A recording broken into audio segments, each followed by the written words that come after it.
Hello, everyone. Welcome. Welcome.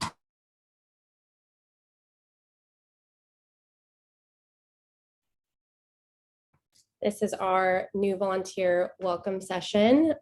So grateful for all of you being here and being excited about volunteering with TFC.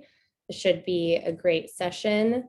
And yeah, we still have several people trickling in, but we only have 30 minutes today. So I'm just going to go ahead and get started. I'm Amanda. I'm head of operations at Tech for Campaigns, and it's my job to make sure that our projects run smoothly and also that our campaigns, as well as our volunteers, have a great experience with us. I'm joined by Greg Dale, our CEO, who's going to go through a few slides a little bit later on, as well as Rob Harrell, who's our lead state director. He is in the chat and will be sending some helpful links there as we go through this. And also, obviously, all of you, future Tech for Campaigns volunteers. And again, just so grateful that you could all be here. So this event is focused first and foremost on folks who have signed up to be a TFC volunteer, but for whatever reason have not been actually on a project yet. And so if you're in that group, great. If you're not, that's great too. We're happy to have you. And we are focused in this session on just making sure that you have a great understanding of what types of candidates we focus on, the main types of projects that we offer and why we focus on those, and just the impact that we have and what we're working on. So I want to start by just talking about the main components of how TFC works. So first, we have world-class tech volunteers like all of you who are fired up to have a positive impact on American politics, which is so needed right now. And we pair volunteers with progressive state legislative candidates. This isn't something that everyone realizes when they sign up for TFC, is that we focus on state level races for a very intentional reason. We'll go into that a little bit later. And we bring volunteers in to help these candidates to provide high impact technical services where it's most needed. And also on top of those services, to collaborate with other teams of volunteers and candidates to come together on all of the data that we monitor and track to gain aggregate learnings through testing, just to better identify how to run a great campaign. So volunteers get to be a part of that greater kind of learning engine aspect of TFC as well, which is exciting. So let's dive into each of these aspects. So first is our volunteer community. We have 16,000 volunteers and counting in our community, which includes all of you. And these folks come from the top tech companies in the world. Together, this community has completed almost 800 projects since TFC was founded in 2017, which is amazing. And the skills and backgrounds that our volunteer community has is really diverse. The most common, both in terms of projects and just what the overall group looks like, is kind of technical marketing, front-end engineering, data, design, product management, those sorts of things. And you may be asking yourself, hey, my skills or my background doesn't necessarily fit into those skills. How can I be involved in TFC? And that's certainly something that we'll cover later on in this call. So next, I want to focus on why we focus on state legislatures.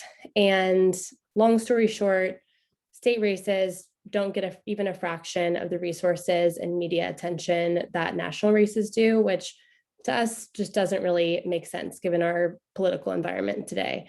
When you think about bad news in politics in general these days, things like blows to voting rights, reproductive rights, book bans in schools, all of that is really stuff that's happening at the state legislative level. And all of these issues that have been in the news are actually a really intentional culmination of a 40-year strategy on the part of the GOP. Long story short, again, we could talk about this, all three of us could talk about this for a while, but the GOP basically realized in the early 80s the Democrats were making a lot of progress by winning at the local level. So they started investing really heavily there with an explicit focus on redistricting. And their strategy worked. By 2017, Democrats had lost over 900 state legislative seats, and the GOP held a trifecta, which is they controlled the governorship as well as both legislative chambers in 26 states, where Democrats had only 6. Since then, as you can see, we've begun to claw back, which really is a big part of TFC's work, but we have a long way to go, and it's imperative that we make meaningful progress here, especially in 2022. So how do we focus on this problem? How do we do this? So TFC, through our volunteers, provides several different types of services to state legislative campaigns. And today we're really going to focus on our 3 most common types of projects. So those are websites, building websites for candidates as they announce their candidacy, running digital ads, performance marketing on Facebook and Google and other platforms as well, and then email marketing to drive fundraising and just engagement with candidates' existing lists. So I want to go through each of these in a little bit more depth so that folks can get an understanding of where you might fit into one of these projects or another one. Like I said, these are our most common types of projects, but TFC does a lot outside of these, including texting projects, organic social media, software development, all those sorts of things. But these are the main 3. And we'll start with email projects. So email projects have 3 volunteers on them: team lead that keeps everything organized, email marketer that writes copy, sets up the emails in candidates' email tools, all of that. And again, these are mostly focused on fundraising. And then a data analyst to help with segmentation and analysis of results to iterate and improve as projects go on. And all team members kind of collaborate together to build strategy here. Email projects are focused on fundraising, but also segmentation optimization, helping campaigns get the most out of their lists, and also message testing, not just for the individual campaign, but again, as sometimes coordinated A/B tests across other teams as well. The commitment for email projects is 8 weeks, and that can sometimes roll over if you want. It doesn't have to, but if you're really wanting to get involved with one particular candidate and kind of going deep there, we do have an option often to continue on all the way through election day, which is a cool way to get exposure there, but again, not required, and 5 to 7 hours per week usually. Another cool thing about email projects is that we offer them all year round. We right now don't have any listed on our website right at this moment, but there should be some coming fairly soon, and they happen all year. Next are ads projects. So these are performance marketing. Same thing, 3 team members, a team lead to keep everything organized.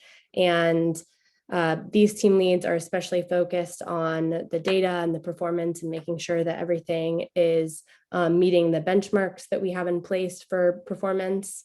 And then a paid marketer these are usually people that are, this is their area of expertise. They usually are performance marketer or something adjacent in their day job. They execute the campaigns, do targeting, monitoring, optimization, all of that. And then designer to create the actual creative. Usually we're creating 1 to 2 or even 3 unique pieces of creative per week. And ad projects, the goals for these really vary a lot based on just time in the cycle and particular focus areas for candidates. but can range from visibility and awareness about the candidate to persuasion to get out the vote. And then again, targeting optimization across all of that. Same time commitment and kind of expectations as email projects, 8 weeks. They can often roll over if you want, but they don't have to. And then 5 to 7 hours per week. And the most common time of the year for these is late summer and into fall. However, we actually have an ad project listed on our website right now that you can apply for, and there's always exceptions to this. So we'll continue to have ads projects throughout the year. And then finally, website projects. So website projects have 4 people on them, a team lead to, again, same thing, keep everything organized, keep the team on track. Also sometimes helps with testing and QA. A front-end engineer is usually the heaviest role for website projects. These are the people that actually build out the website using our WordPress template. They implement the designs and add any plugins.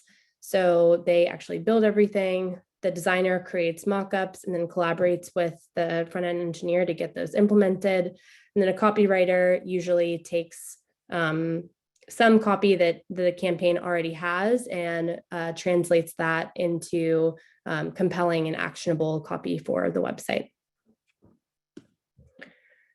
So websites are really the foundation for running a successful campaign. They're where people can come and sign up for your email list. They can donate to you. They can find your social media. And so the key here on websites is to make sure that we're getting them up as quickly as possible. So that's a key deliverable here, but obviously also making sure that websites are great quality, the people are spending significant time on there and not just bouncing, load time is good, all of that. These are our shortest projects. They usually last 4 to 5 weeks, 5 to 7 hours per week. And the season for websites, as folks are starting to announce their candidacy right now, is definitely right now. We're in the heat of website season. We have a bunch of website projects listed on our website. So if you really want to volunteer with TFC, definitely recommend applying for a website project now. And like I said earlier, some of you may be looking at these roles and wondering where you might fit in. And that's why I really want to dive a little bit deeper into the team lead role, because a lot of different backgrounds professionally can be a good fit for the team lead role. People who have done people management, project management, cross-functional collaboration. If you've done those things in any kind of capacity, this can be a really great role for you. However, it's also a really important role. So I want to make sure that everyone here and all of our volunteers have a great understanding of what the responsibilities there are and what this role looks like. So there are kind of 3 main areas. First is communication. So internally, across the team, among all of the volunteers, you are the person coordinating everything and making sure feedback is going in all the right directions. Similarly, you are the single point of contact for the campaign. So making sure that the campaign is satisfied with performance, that any feedback is getting back to the team and being implemented. Also, organizing and just driving the work. So setting clear responsibilities for the team and deadlines, making sure that people are meeting those, documenting everything, measuring performance against benchmarks that we've set and things like that. And then finally, just team management. When you think about political volunteering, traditionally, it can be things like phone banking or letter writing, and TFC volunteering is very different than that. These volunteer roles are extremely important. All of these campaigns are relying super heavily on each of the volunteers on their teams. And because of that, we set really clear expectations up front with everyone. Everyone signs an agreement before they come on of what the expectations are. And it's a team lead's responsibility to hold people accountable to those and make sure that we're basically just doing what we said that we would and providing quality work to these campaigns who, again, really need it. So yeah, that's the team lead role. I'm going to hand it over to Greg to talk through just the project mechanics of how logistically getting on a project with TFC works. Sure. Thanks, Amanda. Welcome, everybody. So to join the TFC project, the first step is that we list it on our website. If you go, I think, to the how it works section, and there's an open projects button. That's where you'll see all the live projects. We also, for past volunteers, post them on Slack. We send out emails. So there's a variety of ways to see these projects, the newsletter, et cetera. But again, you'll sort of see the breakdown of roles needed and the types that Amanda just walked through. The first step from there, the step 2 here, is really to just apply for those projects directly on the site. We see those again across multiple channels, and as we receive those applications, we take a look and make sure that the your particular set of skills is what this particular project needs. As Amanda noted, they do vary slightly sometimes, and we'll often work to make sure the composition of the team, everybody on the volunteer team, has complementary skill sets. So if you're selected and placed on a project, congrats. You'll receive a confirmation email with a few short steps, and once the team's ready to go, you'll be onboarded into your dedicated Slack channel. You'll receive a number of dedicated resources. Slab is the wiki site that we use. Shout out to Slab, and a number of different things on Google Drive that related to the project resources. From there, as you start getting instructions, you'll also meet your state director, somebody like Rob, and schedule an internal kickoff. So you'll get to meet the other folks on your team, meet everybody, kind of get your bearings, get a chance to meet everybody before meeting the candidate. The next call will be with the candidate in the campaign. So that's when sort of the pedal hits the road. You'll discuss the project plan, refine some of the deliverables, get guidance from the state director about timelines, what's in scope, out of scope, and most importantly, you'll get to hear about your candidate's story directly from them. One of the most wonderful things that keeps happening year after year with the Tech for Campaigns project is the candidate really can't believe that they're getting access to this quality group of people to work on their behalf, and you get a chance as the volunteer to have a direct impact on politics in a scaled in real way. So after that, you'll kind of have your marching orders. The team lead will often come up with a project plan with the state director, and you'll meet internally, usually on about a weekly basis, check in on status, discuss blockers, review work, and kind of get into a weekly cycle for the duration of the phase. That's right. Thanks, Greg. I also want to share, just as you get onto a project, what types of tools and resources are available to you. So lots of templates and toolkits for project work, but also particularly for team leads for helping you run a project, things like sample invites for kickoff meeting, templates for project trackers to keep all of your data organized. So lots of things like that, in addition to samples, examples of prior work that's been successful on other projects, things like that. Also, if you're not as familiar with state level politics, that's okay. We have some guidance on that too. And in terms of tools, Slack is kind of the main tool that we use for communication. Your team will have its own Slack channel with a state director in it and all the volunteers.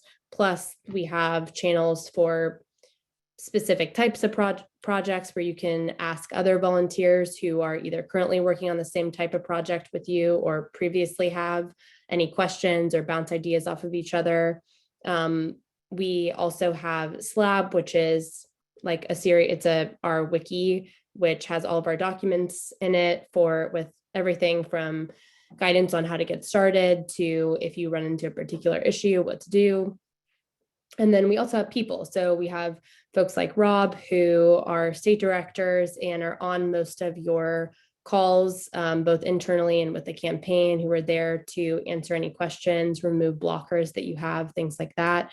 And then if it's your very first time volunteering with TFC, so you haven't ever been on a project before in any capacity, we have you set up with a 15-minute call with a role coach who is basically a super volunteer who's been in your role many, many times before, to orient you with your responsibilities and first steps and just get you set up. So those are the resources. That's how the projects work. I also just want to share some next steps that you can take as you leave the session. So first and foremost, apply for a project. So check out, Rob shared the link to our project page. Take a look at what's available there, and also, keep monitoring that. Follow us on Instagram and Twitter. Make sure that we're make sure that you're on our email list. And if you're not, let us know. So make sure that you're looking at those. Also, make sure that your information with us is up to date. We have a survey going around right now for 2022, just to provide more information on what specific types of roles you think are best for you, so that we can proactively invite you to those roles.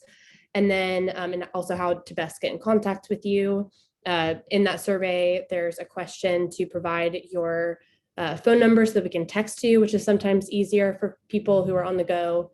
And then last and not least, as you know, in the meantime, as you're getting onto a project and as you're applying for yourself, it would mean the world to us if you could also consider referring other people to TFC who you might think would be a good fit for these volunteering positions.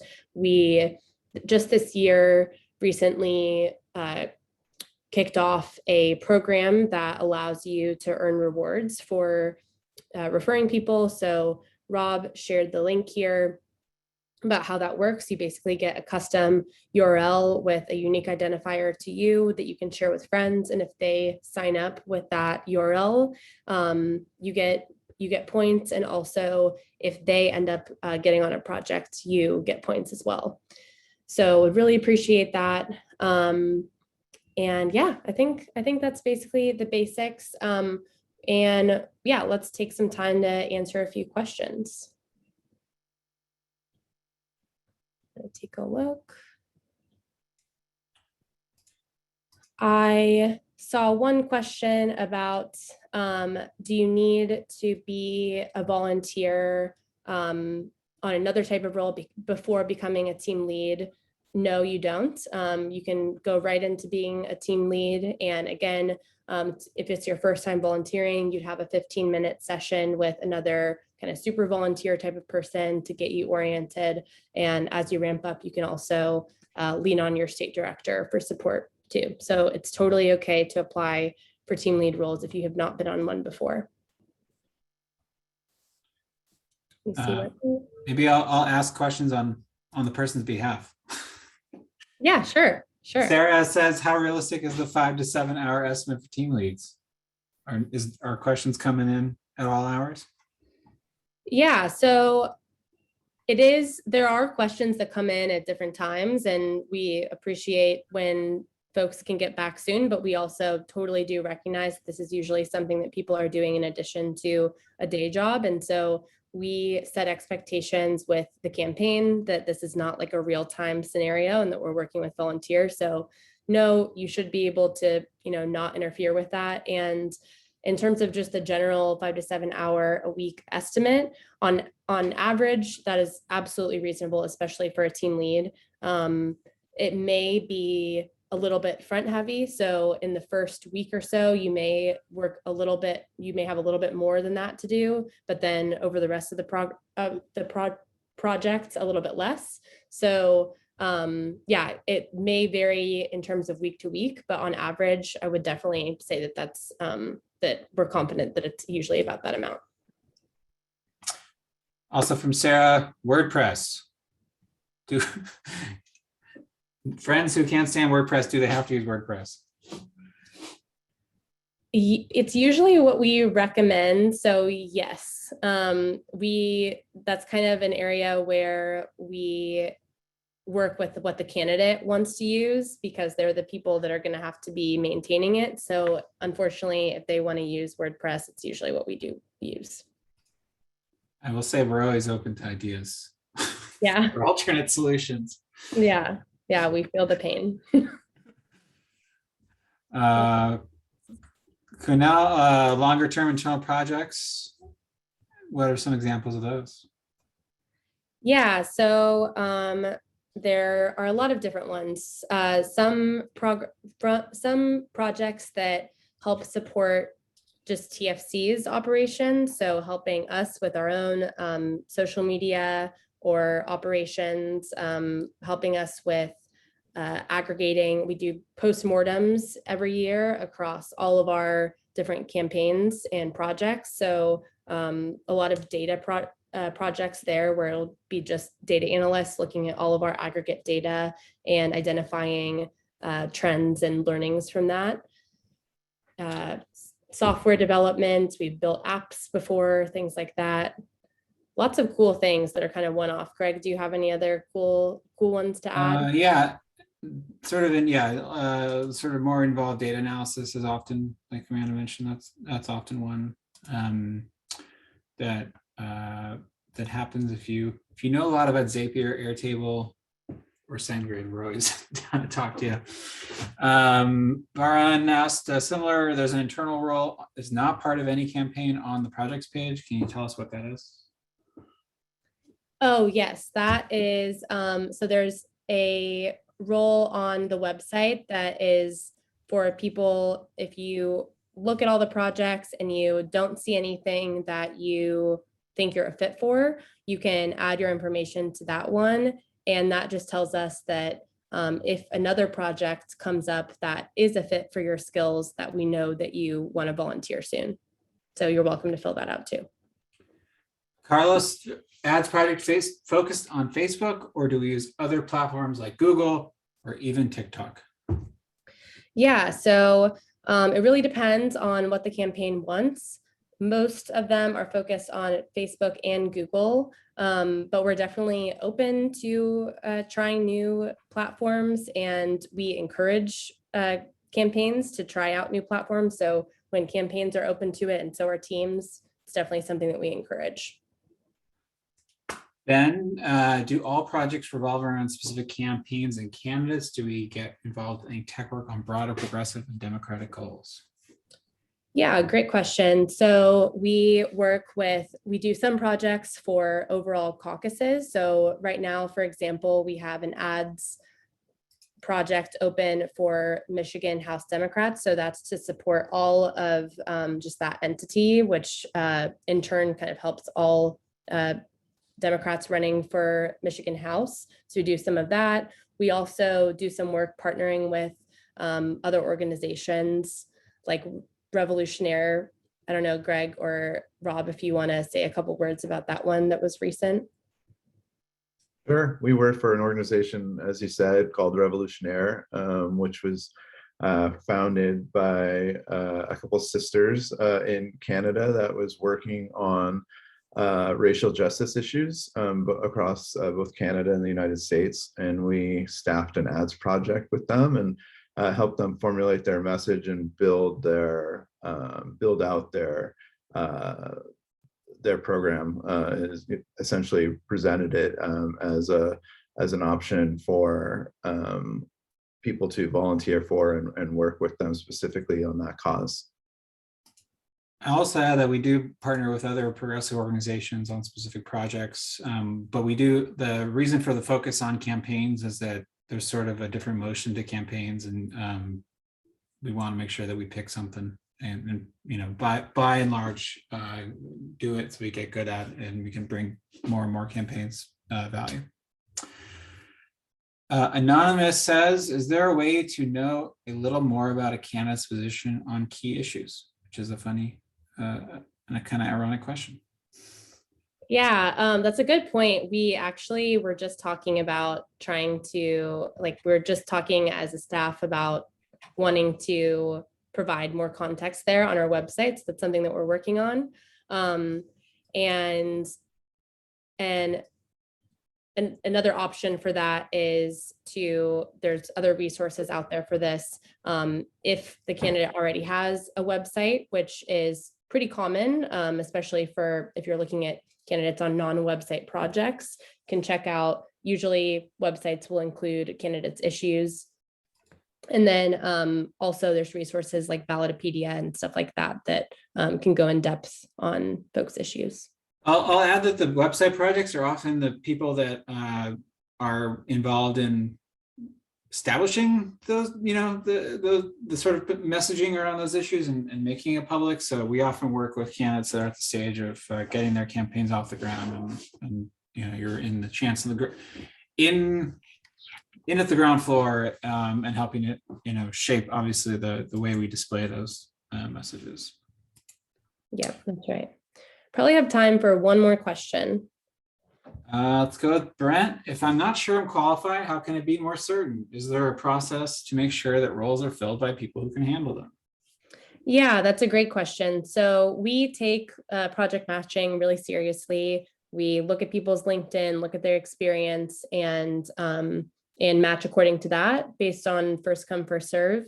And then we also, if there's a question and if we're not sure based on your experience, then we'll sometimes actually reach out and just ask people. So always encourage you to apply, and we'll kind of do the qualifying on our side.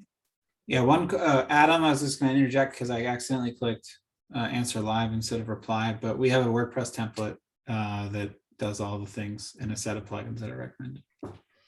Yeah. All right. Well, lots of good questions. Thank you so much, everyone. And sorry that we didn't get to all of them, but try to get to as many as we can. And if you have others, please feel free to email me. My email is amanda@techforcampaigns.org. I'm happy to answer any other questions offline.